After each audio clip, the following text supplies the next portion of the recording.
ಇವ್ ನನ್ ಗಂಡನ 3 ಗಂಟೆ ಹಾಕಿದ ಮಾತ್ರಕ್ಕೆ ನನ್ ಗಂಡ ಹೇಗಾಗ್ತಾನೆ? ನಗ್ನಗ್ತಾ ಸಂಸಾರ ಮಾಡೋನ ಗಂಡ ಅಂತಾರೆ. 3 ಹೊತ್ತು ಕಂಡವ್ರ ಜೊತೆ ಹೆಂಡತಿಗೆ ಸಂಬಂಧ ಕಟ್ಟೋನು ಇವ್ ನನ್ ಗಂಡ ಹೇಗಾಗ್ತಾನೆ? ಮದುವೆಯಾಗಿ ನಿನ್ನ ಮನೆಗೆ ಕಾಲಿಟ್ಟ ಮೇಲೆ 1 ದಿನನಾದ್ರೂ ಊಟ ಮಾಡಿದ್ಯಾ ಅಂತ ಕೇಳಿದ್ಯಾ? ಪ್ರೀತಿಯಿಂದ ಮಾತಾಡ್ಸದ್ಯಾ? ಹೇಳು, ನೀನು ಏನ್ ಮಾಡ್ದೆ ಅಂತ ನಿನ್ನ ನನ್ ಗಂಡ ಅಂತ ಸ್ವೀಕರಿಸ್ಬೇಕು. ಮನೆಯಿಂದ ಆಫೀಸಿಗೆ ಹೋಗುವಾಗ 1 ಸಲ ಎದುರಿಗೆ ಬಾ ಅನ್ನೋ ಗಂಡನ್ ನೋಡಿದ್ದೀನಿ. ಆದ್ರೆ ಎದುರಿಗೆ ಬಂದೆ ಹೆಂಡತಿನ ಯಾವನಿಗೋಸ್ಕರ ಬಂದೆ ಅನ್ನೋ ಗಂಡ ನೀನೊಬ್ಬನೇ. ಮಾರ್ಕೆಟ್ಗೆ ಹೋಗಿ 10 ನಿಮಿಷ ಲೇಟ್ ಆಗಿ ಬಂದಿದ್ದಕ್ಕೆ ಯಾವನ ಹತ್ರ ಹೋಗಿದ್ದೆ ಅಂತ ಸಾಯ ಹೋಗಿ ಹೊಡ್ದವ್ ನೀನು.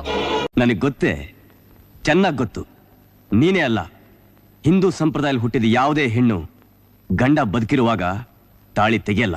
ಹೆಂಡತಿ ಅಂದ್ರೆ ಮನೆಗೆ ಬಂದಿರೋ ಮಹಾಲಕ್ಷ್ಮಿ ಅನ್ನೋರ್ಗೆ ತಾಳಿನ ಮಂಗಳಸೂತ್ರ ಅಂತಾರೆ. ಹೆಂಡತಿ ಅಂದ್ರೆ ಕಾಲಿಗೆ ನೀರು ಕೊಡೋಳು. ಗಂಡ ಹೊಡೆದ್ರೆ ಅಳ್ತಾ ಅವರು ಕೊಡೋ ಹಿಂಸೆನೆಲ್ಲ ಸಹಿಸ್ಕೊಂಡಿರ್ಬೇಕು ಅಂತ ಭಾವಿಸೋ ನಿನ್ನಂಥವ್ನು ಕಟ್ಟಿರೋದನ್ನ ಮಂಗಳಸೂತ್ರ ಅನ್ನಲ್ಲ, ಅಮಂಗಳಸೂತ್ರ ಅಂತಾರೆ. ಈ ಜನಗಳಿಗೋಸ್ಕರ, ಈ ಸಮಾಜಕ್ಕೋಸ್ಕರ ಈ ಅಮಂಗಳಸೂತ್ರನ ಕಟ್ಕೊಂಡು ನಾನು ಬಾಳಲ್ಲ.